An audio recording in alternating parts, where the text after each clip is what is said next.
Você não pode educar uma pessoa com base em textos científicos. Não é possível isso, porque texto científico, por definição, tem correspondência bionívoca entre signo, significado e referente.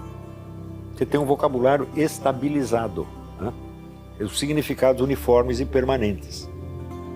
Ora, a linguagem corrente não é assim. Você tem a sutileza, você tem a mudança de significado conforme o contexto, e é nesse tipo de leitura que você tem que treinar. Se você aprendeu a ler lendo o livro científico, você vai ser analfabeto funcional para sempre. Você tá entendendo? A ciência, claro, a ciência é difícil de aprender, mas a linguagem científica ela é mais simples do que a linguagem corrente. Está entendendo? Porque é sempre correspondência bionívoca, é a linguagem uniforme, né? É unicensas, tudo tem um sentido só, sentido estabilizado igual para todos. Não pode aprender a ler com uma coisa dessa. Você está entendendo? Agora, se você vai ler Shakespeare, ou Balzac, opa, a coisa não é assim. Cada linha, né, o sentido das palavras muda, adquire outra ressonância, você tem outro contexto.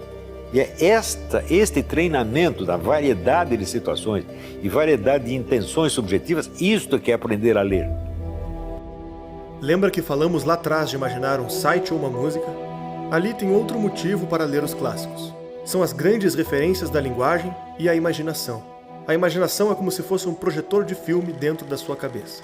Quando você escuta uma história, lê um livro ou pensa em algo, ela projeta esses códigos tentando construir uma imagem nítida para quem pensa. Quanto mais nítida for a imagem, mais aprimorada é a competência de imaginar. Livros que apresentam o uso do idioma de forma sofisticada não só fazem uma musculação cerebral desse projetor, como estimulam a memória, as diferentes aplicações de expressões e palavras, apresentam as nuances do idioma, sofisticam a interpretação e ensinam um aluno a utilizá-lo da melhor forma. Os grandes clássicos são os grandes cases de cada idioma. É lá que a linguagem encontrou a menor distância entre a escrita e a experiência. Eles elevam a nossa imaginação, tornando-nos capazes de aprimorar nossos sonhos, nossas virtudes e nossas competências. Quanto mais eu sei, mais eu sou. Adoro dizer isso. Mas é uma variação do Wittgenstein, que já dizia que os limites da minha linguagem são os limites da minha existência. São os limites do meu mundo. O que é essa linguagem? É a capacidade de aprendizado. É o que eu sei e o que eu faço com o que eu sei. Essa é a beleza do conhecimento.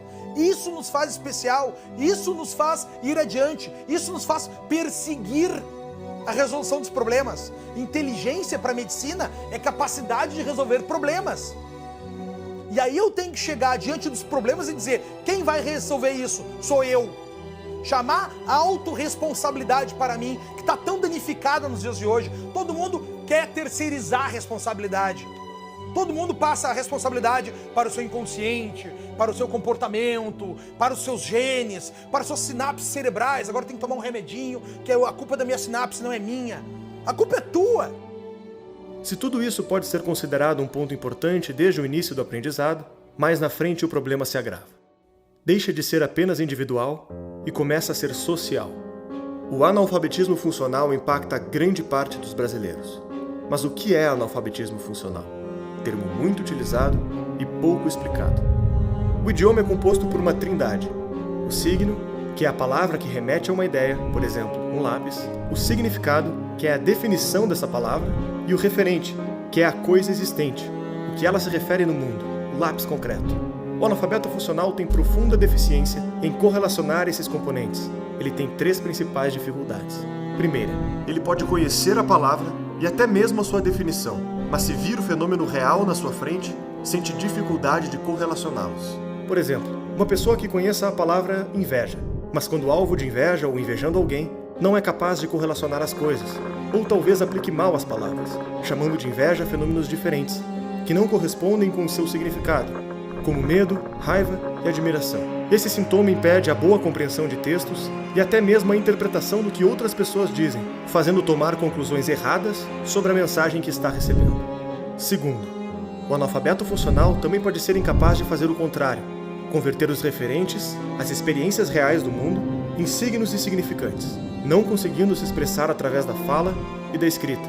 Esse sintoma é responsável por intensa turbulência na vida pessoal e profissional, confinando as experiências, ideias e percepções da vítima dentro dela mesma. Na incapacidade de se comunicar adequadamente, o analfabeto funcional fica preso dentro de si. E o problema mais grave: em função dessas duas deficiências, o indivíduo não consegue navegar pela linguagem, nem utilizá-la para compor a sua forma de se expressar. Resta copiar o uso de signos e significantes que ele assiste os outros utilizarem, mesmo que desconheça o referente. Ao longo do tempo, o analfabeto funcional desenvolve uma histeria. Na incapacidade de ir do mundo real aos símbolos, e dos símbolos ao mundo real, ele passa a descartar a necessidade do referente, da própria realidade. A partir desse momento, ele está apto a acreditar no que diz e no que escuta, mesmo que não diga respeito a nada concreto. A substituição da realidade por signos vazios faz com que eles sejam preenchidos como crenças, fundindo-se a sua própria personalidade. E quando algo confronta qualquer coisa que ele diz ou pensa, sente que a sua estrutura de crenças está sendo atacada. O sujeito não entendeu o que ele está lendo. Quer dizer, ele, claro que sabe ler, em princípio, mas não tem a compreensão de texto equivalente ao nível da profissão que ele exerce. Você está entendendo? Quer dizer, chega, por exemplo, sei lá, a general, e ele tem a capacidade de leitura de um recruta.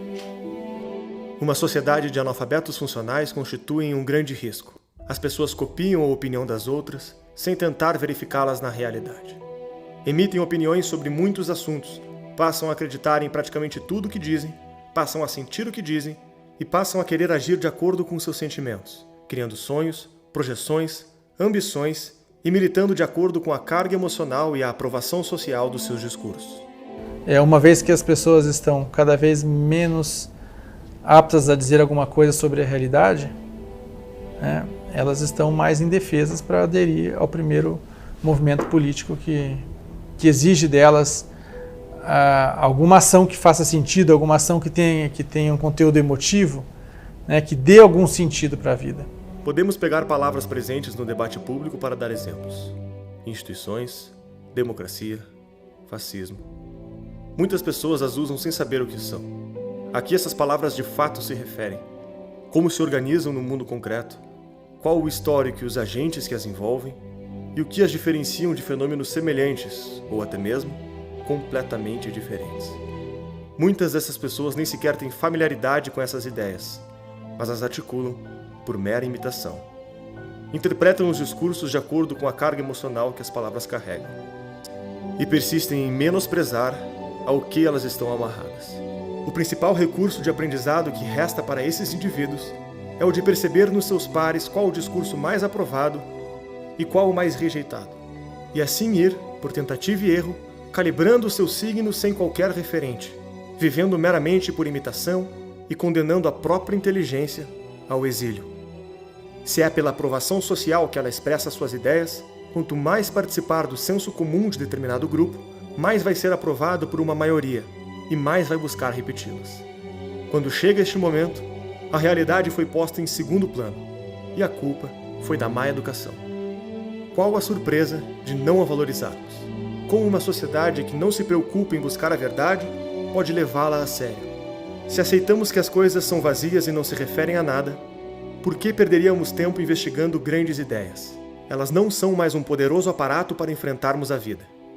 Em uma sociedade de analfabetos funcionais, foram reduzidas a um discurso vazio em que jamais poderíamos acreditar.